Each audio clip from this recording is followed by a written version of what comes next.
ರತ್ನಸ್ ಕಿಚನ್ಗೆ ಎಲ್ಲರಿಗೂ ಸ್ವಾಗತ. ಇದೇ ಮೊದಲು ನನ್ನ ವಿಡಿಯೋ ನೋಡ್ತಿರೋರಾದ್ರೆ ಮೊದಲಿಗೆ ಸಬ್ಸ್ಕ್ರೈಬ್ ಮಾಡ್ಕೊಳ್ಳಿ. ಇವತ್ತಿನ ರೆಸಿಪಿ ಏನಪ್ಪಾ ಅಂದ್ರೆ ಸೊಪ್ಪಲ್ಯ ಬಸ್ಸಾರು. ಅದನ್ನು ಮಾಡಲು ಬೇಕಾಗುವ ಇಂಗ್ರೀಡಿಯೆಂಟ್ಸ್ ಮತ್ತೆ ಮಾಡುವ ವಿಧಾನ ಹೇಗೆ ಅಂತ ಒಂದ್ಸಲ ನೋಡ್ಕೊಂಡು ಬನ್ನಿ.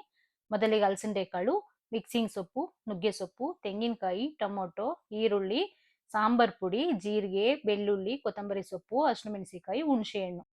ನೋಡಿ, ನಂತರ ಒಂದು ಕುಕ್ಕರ್ ತಗೊಂಡು ಅದಕ್ಕೆ ನೀರು ಹಾಕೊಂಡು ರೆಡಿ ಮಾಡ್ಕೊಳಿಕ್ ಇಟ್ಕೊಂಡಿದ್ನಲ್ಲ ಅಲಸಂದೆ ಕಾಳು, ಅದನ್ನ ಹಾಕೊಂತ ಇದ್ದೀನಿ. ನೀವು ಬೇಕಾದ್ರೆ ಒಣ ಅಲಸಂದೆ ಕಾಳು ಹಾಕೋಬಹುದು, ಬೇಳೆ ಕಾಳಾದ್ರೂ ಹಾಕೋಬಹುದು, ಹೆಸರು ಕಾಳಾದ್ರೂ ಹಾಕೋಬಹುದು.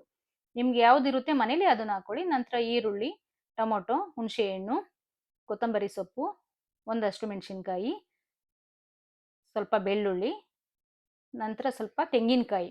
ಜಾಸ್ತಿ ಹಾಕೋಬಾರ್ದು, ಸ್ವಲ್ಪ ಹಾಕಬೇಕು ತೆಂಗಿನಕಾಯಿನ. ನಂತರ ಸಾಂಬಾರ್ ಪುಡಿ ಹಾಕೊಂಡಿದ್ದೀನಿ, ಜೀರಿಗೆ ಹಾಕೊಂಡಿದ್ದೀನಿ. ನಂತರ ಸ್ವಲ್ಪ ನೀರು ಸೇರಿಸ್ಕೊಂಡು ಗ್ರೈಂಡ್ ಮಾಡ್ಕೋಬೇಕು. ಜಾಸ್ತಿ ನೈಸ್ಕೊ ಮಾಡಬಾರ್ದು, ಅತಿ ತರಿನೂ ಇರಬಾರ್ದು. ನೋಡಿ, ಇಷ್ಟರಲ್ಲಿ ಬಂದ್ರೆ ಸಾಕು, ನೀಟಾಗೈತೆ ಇವಾಗ.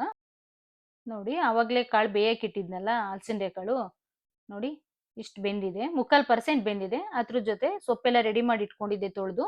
ನುಗ್ಗೆ ಸೊಪ್ಪು ಮತ್ತೆ ಮಿಕ್ಸಿಂಗ್ ಸೊಪ್ಪು ಹಾಕೊಂಡಿದ್ದೀನಿ 3 ಥರ.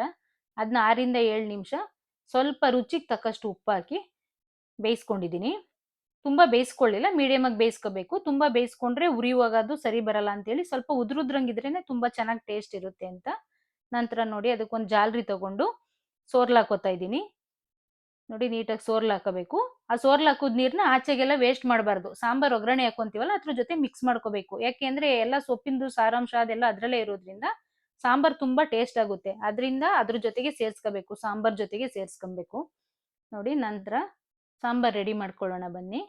ಮೊದಲಿಗೆ ಒಂದು ಪಾತ್ರೆ ತಗೊಂಡು ಅದಕ್ಕೆ ಸ್ವಲ್ಪ ಎಣ್ಣೆ ಹಾಕೊಂತ ಇದ್ದೀನಿ. ಲೋ ಫ್ಲೇಮಲ್ಲಿ ಇಟ್ಕೊಂಡು ಒಗ್ಗರಣೆ ಮಾಡ್ಕೊಬೇಕು. ಅದಕ್ಕೆ ಸ್ವಲ್ಪ ಸಾಸಿವೆ ಹಾಕೊಂತ ಇದ್ದೀನಿ, 1-2 ಬ್ಯಾಡಗಿ ಮೆಣಸಿನ್ಕಾಯಿ, ಸ್ವಲ್ಪ ಬೆಳ್ಳುಳ್ಳಿ, ಸ್ವಲ್ಪ ಈರುಳ್ಳಿ, ಸ್ವಲ್ಪ ಕರಿಬೇವಿನ ಸೊಪ್ಪು, ಸ್ವಲ್ಪ ಹಿಂಗು. ಹಿಂಗೆ ಏನಕ್ಕಪ್ಪ ಅಂದ್ರೆ ಅದು ಎಲ್ಲ ಸಾಂಬಾರ್ಗು ಅಷ್ಟೇನೆ, ಹಿಂಗೆ ಹಾಕಿದ್ರೇನೆ ತುಂಬಾ ಚೆನ್ನಾಗಿ ಟೇಸ್ಟ್ ಇರುತ್ತೆ. ನೋಡಿ, ಒಂದೇ ಒಂದು ಸ್ವಲ್ಪ ಹಾಕೊಬೇಕು. ನಂತರ ಲೋ ಫ್ಲೇಮಲ್ಲಿ ಅದನ್ನ ಒಗ್ಗರಣೆ ಹಾಕೊಂಡು ಮೊದಲು ಸಾಂಬಾರ್ ರುಬ್ಬಿಟ್ಕೊಂಡಿದ್ನಲ್ಲ ಅದನ್ನ ಸೇರಿಸ್ಕೊತಾ ಇದ್ದೀನಿ. ಅದ್ರ ಜೊತೆ ಸೊಪ್ಪು ಮತ್ತೆ ಕಾಳು ಬೇಯಿಸ್ಕೊಂಡು ನೀರು ಸೋಸ್ಕೊಂಡಿದ್ನಲ್ಲ ಅದನ್ನ ಜಾರು ತೊಳೆದು ಸೇರಿಸ್ಕೊತಾ ಇದ್ದೀನಿ. ಅಂದ್ರೆ ಸಾಂಬಾರ್ ಅತಿ ತೆಳುನೂ ಇರಬಾರ್ದು, ಗಟ್ಟಿನೂ ಇರಬಾರ್ದು. ನಾನೀಗ ಈ ಸಾಂಬಾರ್ಗೆ ಉಪ್ಪು ಹಾಕ್ತಲ್ಲ, ಯಾಕೆ ಅಂದ್ರೆ ಸೊಪ್ಪು ಕಾಳು ಬೇಯಿಸ್ಕೋಬೇಕಾದ್ರೆ ನಾನು ಉಪ್ಪು ಹಾಕಿದ್ನಲ್ಲ, ಆ ನೀರ್ನ ಈ ಸಾಂಬಾರ್ಗೆ ಸೇರಿಸ್ಕೊಂಡಿರೋದ್ರಿಂದ ಈ ಉಪ್ಪು ಹಾಕೊಳ್ಳಿಲ್ಲ. ನೀವು ಎಕ್ಸ್ಟ್ರಾ ಹಾಕೊಂಡ್ರೆ ಬೇಕಾದ್ರೆ ಸೇರಿಸ್ಕೊಳ್ಳಿ. ನೋಡಿ, ನಂತರ ಸೊಪ್ಪಲ್ಯ ಮಾಡೋಕ್ಕೆ ಒಂದು ಪಾನ್ ತಗೊಂಡು ಅದಕ್ಕೆ ಸ್ವಲ್ಪ ಎಣ್ಣೆ ಹಾಕೊಬೇಕು. ಎಣ್ಣೆ ಕಾದ್ಮೇಲೆ ಅದಕ್ಕೆ ಒಂದು 2 ರಿಂದ 3 ಒಣಮೆಣಸಿನ್ಕಾಯಿ ಹಾಕೋಬೇಕು.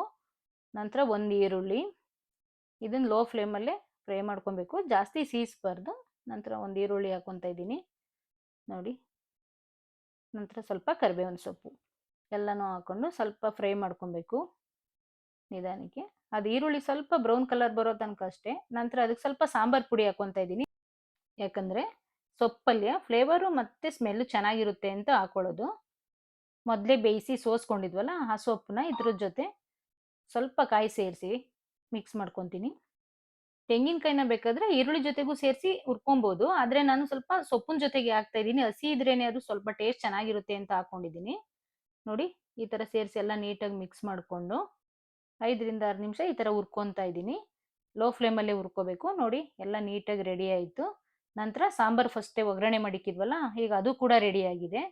ನೋಡಿ, ಅತಿ ತೆಳುನೂ ಇಲ್ಲ, ಅತಿ ಗಟ್ಟಿನೂ ಇಲ್ಲ, ಮೀಡಿಯಂ ಆಗಿದೆ. ನೋಡಿ ಎಷ್ಟು ನೀಟಾಗಿ ಆಗಿದೆ ಅಂತ. ಅದ್ರ ಜೊತೆ ಬಿಸಿ ರಾಗಿ ಮುದ್ದೆ ಮಾಡಿಕೊಂಡು ಸೊಪ್ಪಲ್ಲಿ ಹಾಕೊಂಡು ರೆಡಿಯಾಗಿರೋ ಸಾಂಬಾರ್ ಹಾಕೊಂಡು ಅದ್ರ ಜೊತೆ ತುಪ್ಪ ಸೇರಿಸ್ಕೊಂಡು ಊಟ ಮಾಡಿದ್ರೆ ತುಂಬಾ ಚೆನ್ನಾಗಿರುತ್ತೆ. ನೀವು ಒಂದ್ಸಲ ಮನೇಲಿ ಮಾಡ್ಕೊಂಡು ಟ್ರೈ ಮಾಡಿ. ವಿಡಿಯೋ ಇಷ್ಟ ಆದರೆ ಲೈಕ್ ಮಾಡಿ ಮತ್ತೆ ಸಬ್ಸ್ಕ್ರೈಬ್ ಮಾಡ್ಕೊಳ್ಳಿ. ನೆಕ್ಸ್ಟ್ ಏನು ರೆಸಿಪಿ ಬೇಕು ಅಂತ ಕಮೆಂಟ್ ಮಾಡಿ. ಸಿಗೋಣ ನೆಕ್ಸ್ಟ್ ವಿಡಿಯೋದಲ್ಲಿ.